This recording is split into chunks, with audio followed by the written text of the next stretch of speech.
Give me the money. I tell you, I flat to refuse. Why are you doing this to me? You know I've got to go to this party tonight. Borrow it from your gambling friends. Heaven knows you've lost enough to them. How dare you try to humiliate me? I humiliate you? What about me? When all London knows of this insane obsession of yours. Will you give me the money? Not another penny. I'll do something desperate. Well, do what you like. You're not having any more of my money to throw down the drain. I warn you, I want that money and I mean to get it. Are you threatening me? If you don't, Put that down.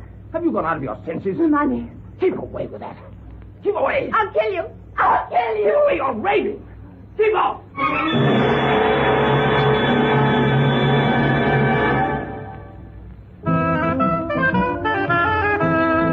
The BBC presents A Case for Dr. Morelle, another adventure by Ernest Dudley, with Cecil Parker as the famous Dr. Morelle and Sheila Sim as his secretary, Miss Frail. The Gambler.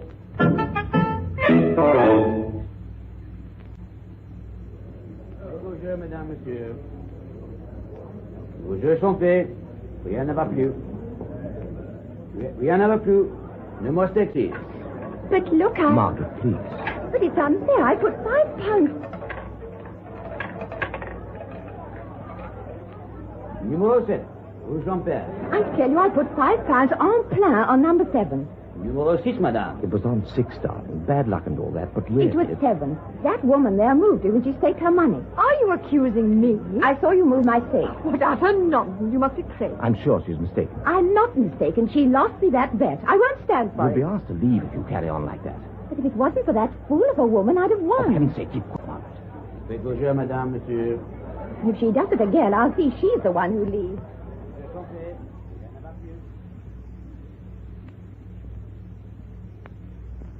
Undoubtedly, there is an element of inner uncertainty underlying most of the everyday decisions which human beings have to make.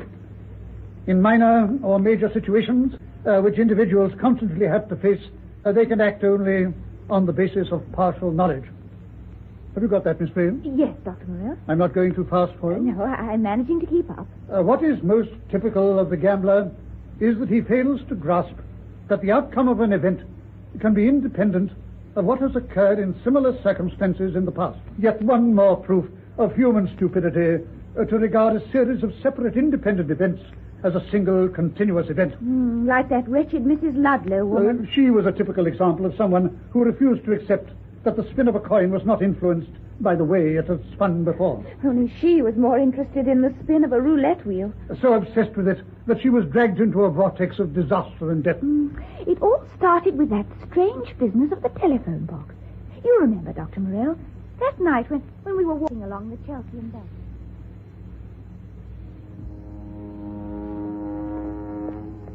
Oh, it's a lovely night, Doctor. Even if there is a bit of a mist off the river. We'll walk a little way further and then get a taxi. That's a be my imagination. Since I also can hear it, that disproves any such notion. It's the phone in this call box. Listen, Doctor. People who don't possess a telephone sometimes arrange to receive a call in a public telephone box. But there's nobody waiting. I had already observed that. Perhaps someone's got onto the call box number by mistake. That may be an explanation. Well, I wonder if we should answer it. What concern should it be of ours? Well, none at all, I know, but it might be someone in need of help or something. You mean you cannot resist giving way to that feminine curiosity of yours? I'm going to answer it. Oh, thank you, Doctor. I'll hold the door open for you. Do you want to hear what it's all about? Nothing of the kind. I believe your masculine curiosity is just as great as mine. Hello? Is that Dr. Franklin's house? It's Mrs. Ludlow. Tell him to come quickly. Something terrible has happened. Well, this isn't Dr. Franklin. He must come at once. It's my husband. Dr. Morelle. What is it, Miss Frail? Someone's phoning for a doctor. Well, let me speak to them. Hello? This is... Doctor, come quickly. It's Mrs. Ludlow. It's my husband. Where are you? At home. Something dreadful's happened. Mrs. Ludlow. What's the address? My home. 32 Blakeney Street, off Sloane Street. Oh, please hurry, please. I'll come straight away. What an extraordinary thing, Doctor. Well, she must have dialed the wrong number in her agitation. Is her husband ill? It would appear so. Let's get a taxi. Oh, there's one just coming. Taxi! Taxi! Oh, it's not going to stop. Taxi! Oh, Dr. Morelle is going past. Taxi?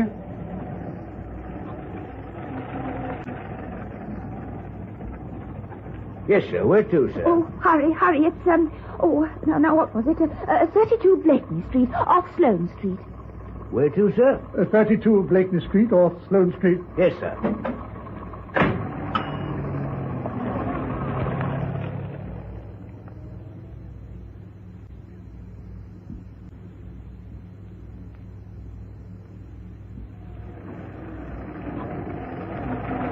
Is this it, Doctor? Is this the house? One would imagine so, since the taxi stopped here. Thank you. Many thanks, sir.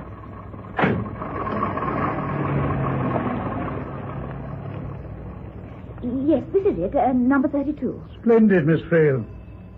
Doctor, I suddenly thought of something. Have you? You don't think it may be a stupid hoax? We shall know in a moment. Oh, there's somebody coming.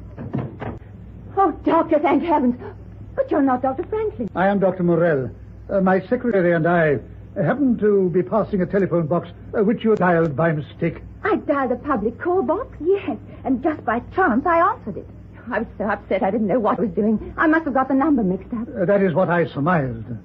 But you say you're a doctor? Yes, of course. It's Dr. Morelle, and I'm Miss Frail. You are Mrs. Ludlow? Oh, yes, I phoned Dr. Franklin. He's our doctor. I understand your husband has been taken ill. Come in, please. I'd just come back when I telephoned. I'd been out to a party. Where is your husband? In the study. At least I believe he is. Don't you know? Oh, will you come with me, please? This is the study. Haven't you seen your husband, Mrs. Ludlow? Not since I went out. But you said something had happened to him. I'm sure it has. I've a terrible feeling about him. You mean a premonition, Mrs. Ludlow, and that's what brought you back from the party? Yes, that's right. I had a foreboding that something had happened to him. If you were so concerned for him, you would have found him the moment you returned. I was afraid to... Afraid? Afraid of what? I left him in his study. When I came back, I knocked at the door, but there was no reply. Alex! Oh, he doesn't answer. Why are you so certain he's in there? I know he is. I know something's happened to him. But I'm afraid to go in and see for myself. Is the door locked? I don't know. I was going to try it, then I couldn't. Dr. Morelle, what are we going to do? The obvious for once, my dear Miss Frail. Go in. Oh, well, it's not locked anyway. Is he there? Where's that switch? Oh, he's not here. There's no one here at all, Mrs. Ludlow. Well, he must be. I knew he was in here. You see, I'd left him here. When I came back, I was so certain that he was still here. But I was too terrified to see for myself. Madam, are you all right? Oh, Simmons, yes. There's nothing the matter. I heard voices and... Good evening, sir. This is our manservant, Simmons. Good evening. Dr. Morelle and Miss Frail are here because I thought Mr. Ludlow was ill. Ill, madam? But It's nothing. There's been a mistake. I heard voices, and I thought I'd better come and see who it was. Very thoughtful of you. But everything's perfectly under control. Very good, madam. I'll go upstairs, Doctor, and see if my husband's there. That would, I suggest, be a good idea. You can go back to bed, Simmons. Thank you, but I won't do that, madam, in case there may be anything I can do. All right, just as you like. I'll go along to the kitchen, madam. I'll be there if I'm wanted. All right, Simmons. If you care to wait here, Doctor. Very well, Mrs. Ludlow. I'll let you know about my husband. What an extraordinary woman, Dr. Morelle. She is suffering from a somewhat hysterical state. Didn't you notice that beautiful evening dress she was wearing? It must have cost the earth. Most interesting, Miss Frail. Yes, but you won't let me finish. It isn't her dress. It isn't? No, it's her shoes. She wasn't wearing any shoes. That hadn't entirely escaped my notice. Oh, don't you see how peculiar it is? A beautiful woman in that gorgeous dress and not wearing any shoes, and phoning up about her husband. What are you looking at, Doctor? On the writing desk. And on the floor, just over here. Spots of blood.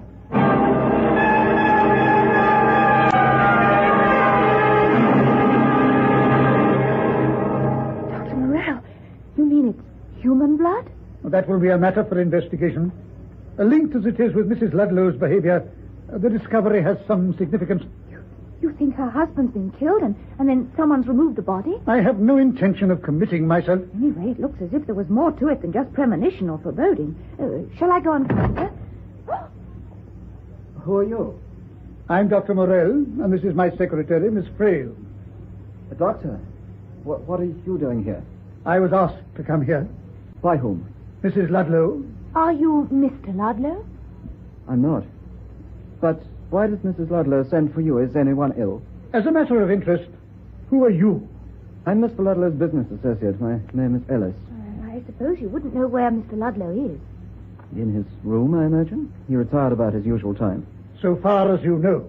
I'm staying with him. We have some business matters to discuss. I went to bed early and I left him here. And what brought you down again? I woke up a little while ago and I couldn't sleep. I thought I'd come down and get a book to read. But this still doesn't explain why you were sent for at this hour. Mrs. Ludlow was under the impression something had happened to her husband. Where is Mrs. Ludlow now? She's gone upstairs to see if her husband is, in fact, all right. I must say, I find all this very puzzling. No, it's not exactly crystal clear to us. You say you've met Mrs. Ludlow, Doctor? I have, for the first time tonight. I see. Why? Do you mean... Well, no doubt, Doctor, you have realized that her nerves are not all they should be. It had occurred to me that she is somewhat overwrought. She's neurotic and inclined to be hysterical. One might receive that impression. It's this damnable gambling business. Gambling? Yes, she's utterly obsessed with it. Night after night, she goes to these gaming parties, plays till all hours of the morning. It's caused her husband great distress. I can understand that. Not long ago, one of these parties was raided by the police. She was involved in the scandal. Well, you can imagine what that sort of thing is doing to Ludlow's business. What precisely are you trying to tell me? I suppose I do sound as if I've got something on my mind. Frankly, Doctor, there have been quarrels between them lately. He's begged her to give it up, refused to let her have another penny to gamble with. There was a dreadful scene tonight between them before she went off. I heard them from my room. I can't help wondering if... If what? If she didn't do something to harm Mr. Ludlow. In her hysterical temper, I mean. You didn't hear her return and her telephoning the doctor? I didn't, as a matter of fact. I woke up only a few minutes ago. What time did you hear them quarreling? Oh, it would be about 10 o'clock. I heard the front door slam, and I presumed she'd gone out, and her husband had gone to bed. He wanted an early night. You see, we have a long conference tomorrow with other partners in the firm. Perhaps I'd better speak to Mrs. Ludlow. You say she went up to see if her husband was all right? That, she informed me, was her intention. Their bedroom is on the first floor. You turn left at the top of the stairs, and it's the door facing you. Well, if you want me again, I shall be about somewhere. Thank you. If you'll remain here, Miss Frail. Yes, Doctor? Oh, Dr. Morelle. What is it? The bloodstains. Should I say anything about them to him? I feel it scarcely matters one way or the other. Oh, well, I think it's better if he doesn't know. Just as you wish, Miss Frail. And don't forget the shoes, Dr. Morelle. I'm sure there's something sinister to do with them. I'll bear that in mind, Miss Frail. Good. Now, if you'll excuse me... Oh, Dr. Morelle. What is it, Simmons? I thought I should mention something to you, sir. It's to do with Mrs. Ludlow. Or rather, Mr. Ellis. He's staying here. I have just met him. Yes. Oh. Well, I chanced to see him going into the kitchen just now, sir. He was carrying a pair of shoes. Mrs. Ludlow's evening shoes. Presumably that was before he came to the study. He put them into the boiler to burn. Was he unaware that you observed him? Yes, sir. I was in the pantry. I see. When he'd gone, I got the shoes out of the fire. They're badly burned, but I thought that... What did you think? I simply couldn't understand why Mr. Ellis should want to burn them. How did he come by them?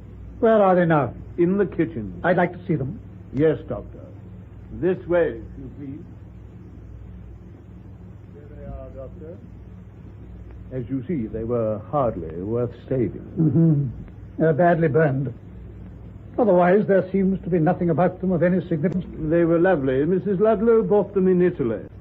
Keep them to show her later on. I will, Doctor, of course. I'm going up to see her now. I may mention this matter to her. Yes,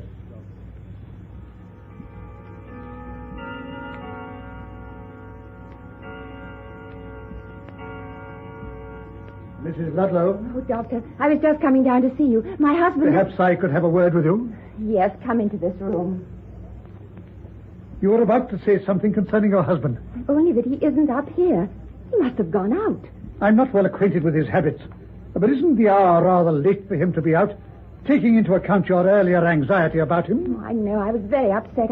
I didn't know what I was saying or doing. I noticed that you have put on some shoes. Shoes? Oh, yes. You see, I've lost the other pair. Lost them? Oh, if you want to know, it was at Felix Gray's roulette party. I'd lost all my money, and the only thing I had left of any value were my shoes. Italian with Diamante heels. It cost me £80, and I sold them to Felix for 20.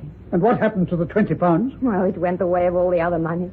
You're sure this is the true explanation of the missing shoes? Absolutely true. Why should I want to lie about that? Or was it, as you said earlier, because of fear for your husband? I should have left in any case. There was no point in my staying without any money. But when I got back, this terrible feeling took hold of me. You're a doctor. You must realize I'm dreadfully overwrought. And you know what that sort of thing can do to one's imagination. If it is your imagination. You don't believe me about those shoes. Of course I sold them to Felix Gray. His wife admired them when I brought them back from Venice. She takes the same size as I do. Oh, if you don't believe me, telephone Felix and ask him. I think, Mrs. Ludlow, I will. The number's Chelsea 0226. Thank you. Oh, Felix will be there, all right. Play was in full swing when I left. Felix's wife adored them the first time she saw me wearing them.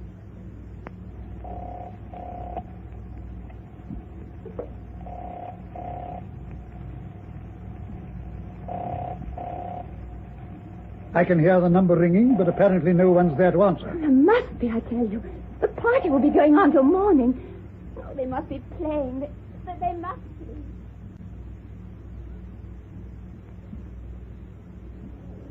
Faithful jeu, madame, monsieur. 0 for me every time. Not again, Felix. You must be mad. It's come up twice already. It can't come up again. Faithful jeu, madame, monsieur. 3's my lucky number tonight. All that money you've won, you're not going to risk it on 0 a third time. Why not, I tell you? 3's my lucky number. Felix, that's the phone. So what? Let it ring. Well, aren't you going to answer it? No, it might interrupt my lucky streak. Faithful jeu, madame, monsieur. Perhaps it's the police. In that case, definitely let it ring. Vos jeux sont faits. I can't bear to watch this, Felix. Don't worry, 0 will come up. Rien ne va plus. No more sex, please. I tell you, I can't look, Felix. I'm looking. Numero 0. 0. It's 0. You've done it. You've done it again.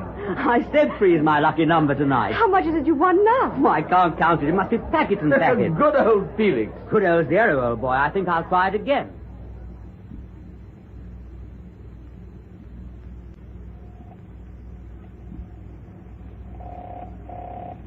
Still no reply, Mrs. Ludlow? Oh, they must be there, Dr. Morelle. They just won't answer. Oh, maybe someone's had a lucky streak and they're too excited to take any notice. Possibly. Oh, but I swear I sold those shoes to Felix. Look, I can show you the very same shoes. I'm not concerned with any others. Oh, but these are just the same as those I sold. They're in this cupboard. They won't prove anything. Oh, I'll show you. They're in here. Oh! Oh, Alex! Alex! Oh, Dr. Morelle.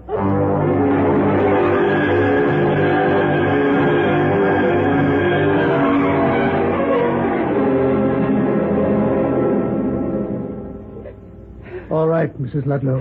Is he? Is he? Yes. I'm afraid your husband is dead.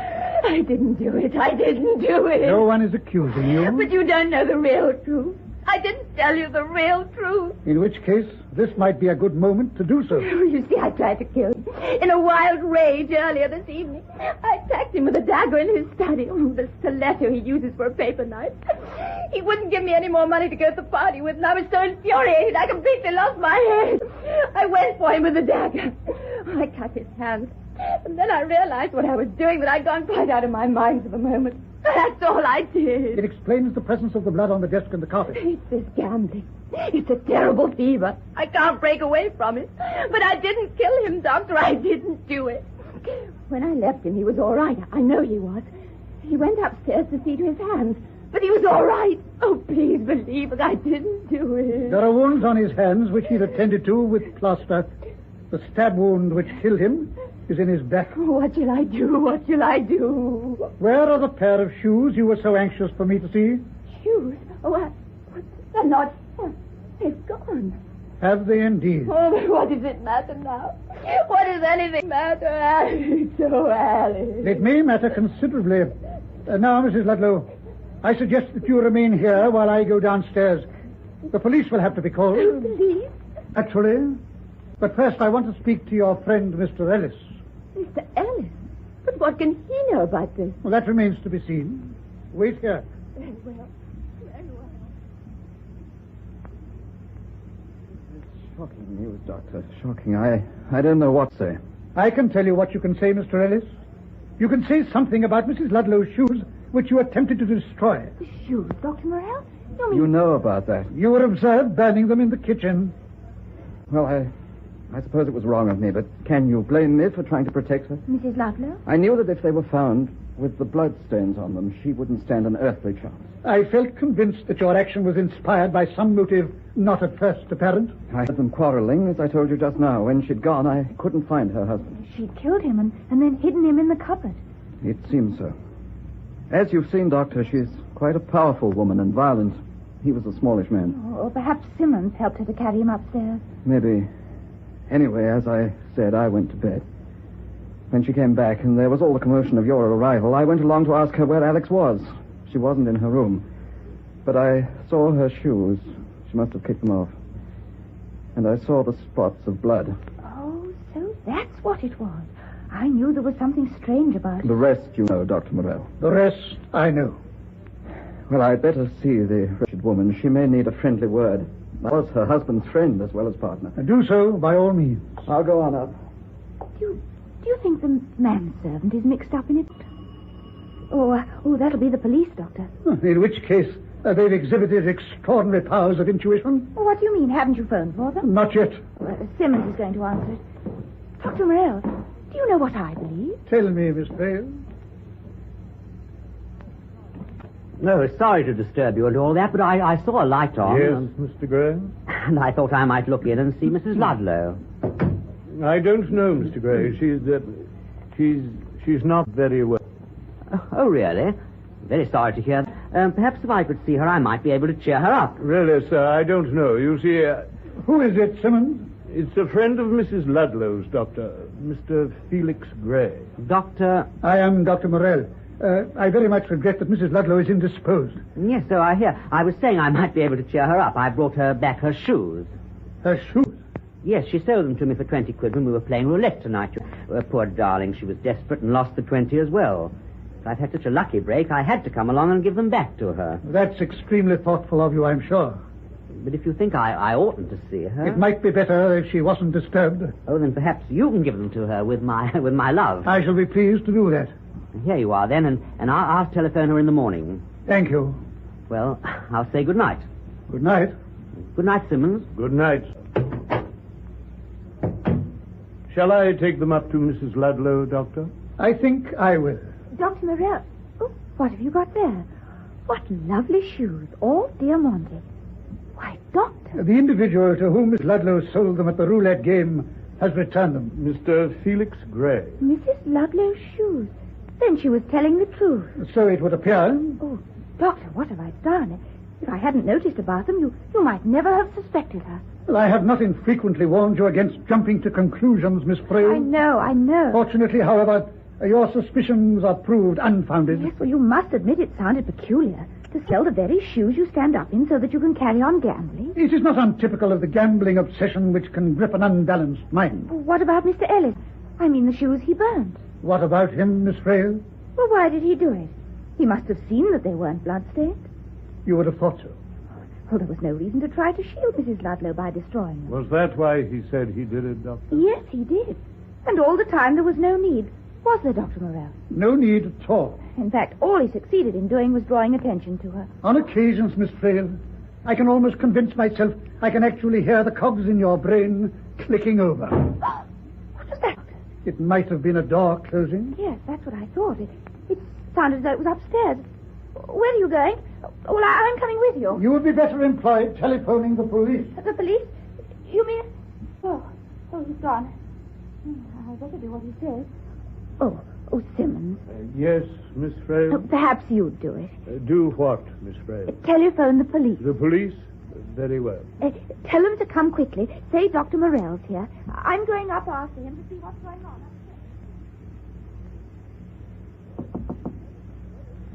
Mr. Ellis, it's Dr. Morelle here. What's happening, Doctor? You've been very quick informing police. Yes, they're on their way. Or at least that is... Are they on their way or aren't they? Well, I told Simmons to phone for them. I seem to recall asking you to telephone them yourself. Yeah, I know, but he was there, and I wanted to know... Oh, that is... I was afraid you might be in danger. I find your solicitude for my welfare most touching. I would prefer it, however, if you merely obeyed instructions. Yes, well, I'm very sorry, but you don't think I mean, well, Simmons is all right, isn't he? A short while ago, you thought he was implicated. Yes, but now it isn't, Mrs. Ludlow. Oh, where is she? Where I ordered her to remain, in her room. And Mr. Ellis, he's locked himself in here. Unless you can offer any other explanation for my not being able to enter. Mr. Ellis! Mr. Ellis! Oh, it's locked. Doctor, what are we going to do? Once again, the obvious course offers the quickest solution.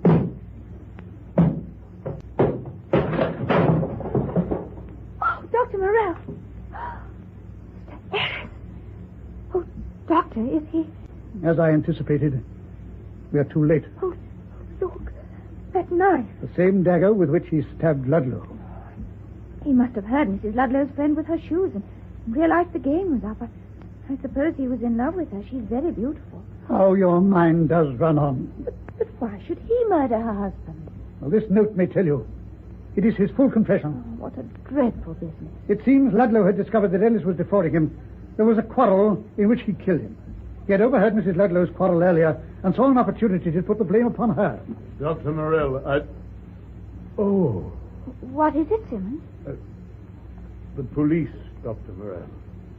The police have arrived.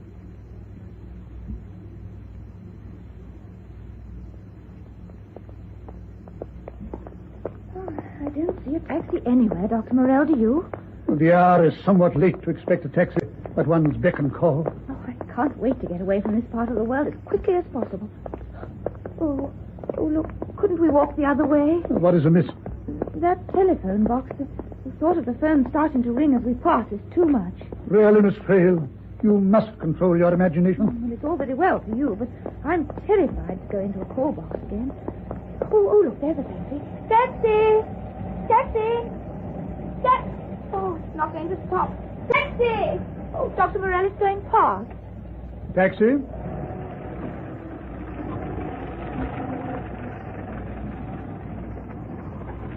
Yes, sir. Where to, sir? Oh, home as quick as you can.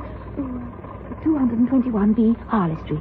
Where to, sir? 221B Harley Street, please, driver. Righto, sir.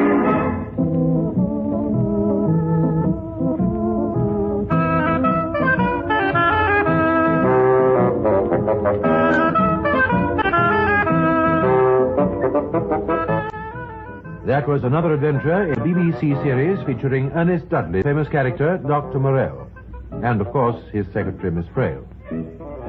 The artists taking part were Dr. Morelle, Cecil Parker, Miss Frail, Sheila Sim, Mrs. Ludlow, Harriet Johns, Mr. Ellis, Desmond Carrington, Felix Gray, Jimmy Laval, Simmons, the manservant, Arthur Young, a man, Simon Lack, a girl, Beryl Calder.